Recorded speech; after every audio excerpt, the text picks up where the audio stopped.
महाराज जी, यद्यपि जीव जगत को नाशवान समझता है और ये भी मानता है कि नहीं, कहाँ समझता है? अरे बच्चा, ये बातें हैं, समझता कहाँ है? समझ गया तो फिर रोना क्या, जो जाग गया तो सोना क्या। समझ कहाँ गया? समझ तो ये केवल बातें हैं बच्चा, समझ रहे हो ना? ये समझो जो हम कह रहे हैं, केवल बातें हैं प्रवचन की। प्रवचन को जीवन में उतार लेना, ये बच्चा अलग बात है। अगर ये बात समझ में आ जाए कि संपूर्ण जगत नाशवान है, ब्रह्म सत्यम जगन मिथ्या, तो बहुत ऊंचाई पर पहुंच चुका महापुरुष होता है, कोई साधारण थोड़ी होता है। वो भगवान के बिल्कुल नजदीक पहुंच चुका है। यही तो बंधन है संसार, और वो जान चुका है नाशवान है। तो अब नाशवान में आसक्ति कर, जैसे अभी हम 2000 रुपया की एक टाली आपके सामने पलटा दें, आपको इतना इतना भी आकर्षण नहीं होगा, क्योंकि जानते हो ये चलता नहीं है। और एक 500 का नोट पड़ा हो रास्ते में, तो झूला झूलने लगेंगे, एक कदम आगे एक कदम पीछे, नहीं होगा। तो इसका मतलब है कि अभी नोट के प्रति आसक्ति नहीं गई, वो पता है कि चलता नहीं इसलिए आसक्ति इसमें नहीं है, ये चलता है तो इसमें आसक्ति है। तो हम उन भोगों के लिए कह सकते हैं जो हमारे को अप्राप्त है, सब झूठे हैं, लेकिन जिनमें हमारी आसक्ति जो हमें प्राप्त है उनको हम भोग रहे हैं।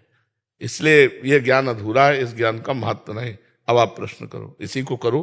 अच्छा, जीव आप अपने आप से संबोधन कर रहे हैं, ये भी मानता है कि जीव देह का त्याग करके अलग हो जाता है, फिर भी उसके मन में जगत की प्रधानता नहीं मिलती। यद्यपि वह परमेश्वर को समस्त सुखों का सिंधु मानता है, फिर भी परमात्मा में उसको ये बच्चा लिखी पढ़ी बातें हैं, तुम्हारी एक भी बात इसमें नहीं नहीं। ये तो मान लो ग्रंथों से लिखी पढ़ी बातें हैं, ये तुम्हारी लिखी हमारे यहाँ उत्तर होता है जो तुम्हारे को समस्या हो, क्योंकि और तो सब हो ही रहा है।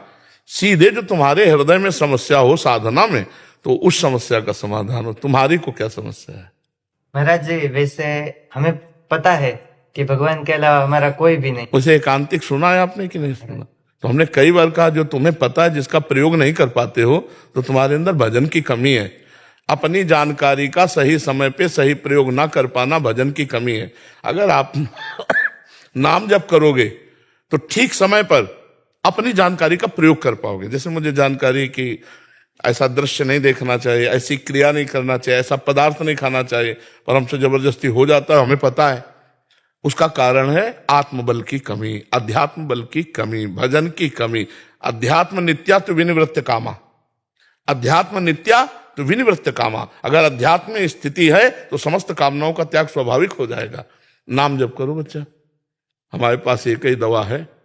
क्योंकि जैसे देह और उनके संबंधी में जैसी प्रीति रहती है, ऐसे संतान और प्रभु में कम रहती है। मलिन हृदय जब निर्मल होगा तो निर्मल जन मन सो मोहि पावा, मोहि कपट छल छिद्र न भावा।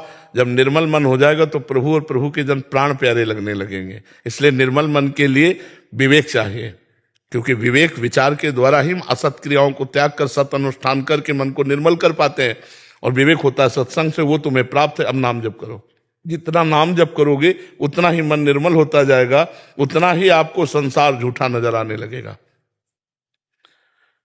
यहां तक कि अगर भगवत तत्व का बोध हो जाए तो संसार गायब हो जाता है।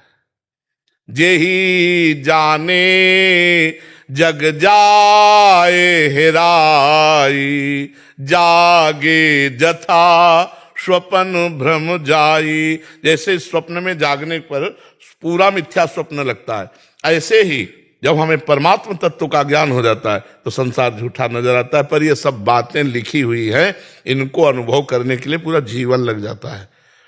बहुनाम जन्मनावंते ज्ञानवान माम प्रपद्यते वासुदेवा स्वरमित सा महात्मा सुदुर्लभा। बहुत जन्मों की साधना, तो नाम जप में लगो तो बच्चा बात बनेगी। ब्रह्मचर्य से रहो, गंदे दृश्य मत देखो, गंदे बच्चों का संग मत करो, गंदा आहार मत करो, नाम जप करो। सब ये जो लिखा है वो तुम्हारे दिमाग में चलने लगेगा, वो तुम्हारी अनुभूति बन जाएगा। वो अनुभूति ही काम करती है।